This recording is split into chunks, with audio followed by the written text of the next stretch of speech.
What would life be like with a reasonable used car market? This is something that once was not long ago. A market benefiting the working class, from the lowest Pontiac Montana enjoyers to the practical-minded upper-middle-class Honda Civic pilots. We had a paradise without knowing it. Tranquility, sanctity, peace of mind. A luxury of self-piloted ubiquity, devoured by the engineered inflation of the microprocessor supply chain. A technology they don't even put in the car, but into the skull backing of every Eastern European salesman upselling you on the trim level. Now that utopia is deleted. Times were simpler. One you could experience only by existing in it. Back when you could find your wife by going to your neighbor's house and buy gasoline for 50 cents a gallon. When you could purchase your first house at age 22 with a $10,000 cash you kept handy in your back pocket. When it wasn't even a question of whether you should follow that Latina woman home to understand her whereabouts so you happened to run into her again.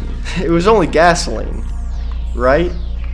A luxury that now we can only dream of. The car salesman was a pillager of the earth, a scoundrel one circumvented at every instance, who now possesses the power of 1,000 nebulae, merely pulling the strings of the puppets he calls customers. He's a sign of the times, a sign of one fussing when he scrapes the door of his used Corolla instead of crashing it into a telephone pole at highway speeds, just for the sake of it. A car was disposable, but it is no longer. Even the overlord, Vladimir Putin, has been relegated to one Honda Pilot that's 2 model years old at the newest. This marks the downfall of the everyman. The man strong enough to fight and earn his own, but still a victim of tape and roped-together bumpers, grappling at the hand of his predatory car loan. Too occupied driving as fast as his 4-cylinder will allow, to deliver his Uber Eats orders to give a thought to his longevity. The fiscal convenience of his seemingly indestructible Toyota Corolla, invoking microfractures on the L5 with its go-kart-like suspension. The air fryer has finally caught up. The air fryer has become the Gen Z equivalent of boomers carting around in whichever vehicle they liked, oblivious to its sustained impact on society and his sperm count. A hollow comfort, but the past is gone. It was left on the road behind us. Now even the upper class is bound to the almighty Honda Accord, too fiscally frail for an accurate TLX, but too proud to buy secondhand, finding the perfect middle ground of personal freedom while battling suicidal thoughts on the daily commute home.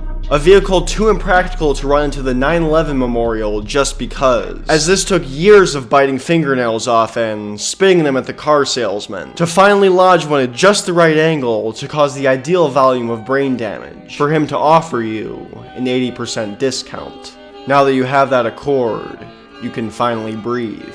No more shaving your hair to gain the perfect amount of friction to smash your head into the MacBook Pro keyboard, hoping to press the correct combination of keys to obtain a discount code on Carfax. The leverage of the used car salesman is unparalleled.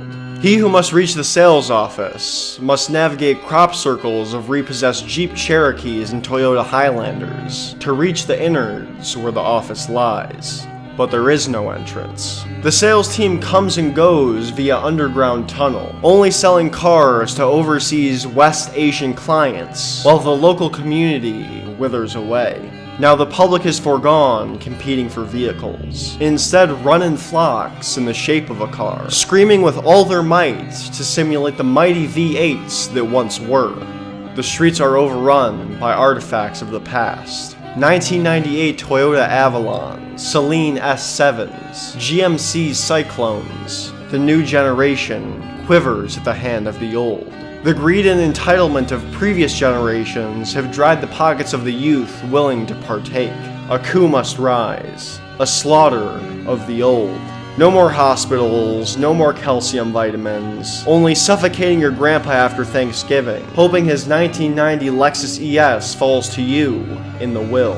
This is the way the market turns. The less proactive citizens cope in another way. Billions flock to Forza Horizon to experience the thrill of piloting a combustion vehicle once again. Now the common man finishes his work-from-home job, and pitters through traffic on Forza before he's allowed to eat dinner. AI traffic is what the founding fathers were fighting for. This is until the car salesman becomes the hunted, going to sleep with his eyes taped open. When semiconductor construction returns, the salesman will reinsert his neck into the noose of the motor industry and crumble at the hand of the Communist Party. There can be change. We can revert to the nirvana of the past. The nirvana that we experienced but did not know. I dream of a freer future. A future of teleportation. No more driving, no more sitting in traffic, no more Mercedes GLE cutting you off in traffic like you won't run them over for nothing and hide their corpse in a ditch. Just the bliss of locational experience. A future where child coal miners are taken from the depths and are tasked with carrying the upper class in palanquins to whichever destination, in whichever conditions. They'll continue to suffer, but at a righteous expense.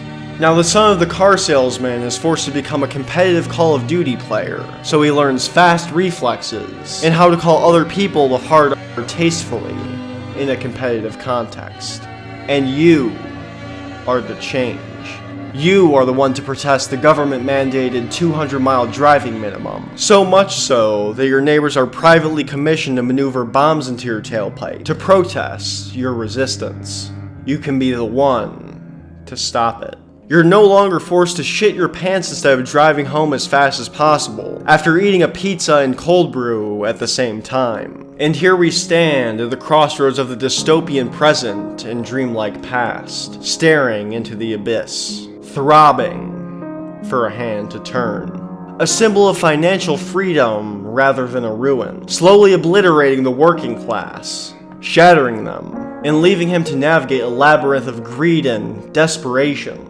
All he has left is government-subsidized football, an apartment with energy-inefficient, single-paned glass windows, and 2 pairs of worn New Balances from the Golden Age. 2018. There is nothing else left, but the power is in his hands. He can fight for a reality in which the used car market serves the people, where the free man can pilot a lightly used vehicle without financial ruin, where we can rebuild the paradise for a brighter tomorrow. Now it's just left to his actions.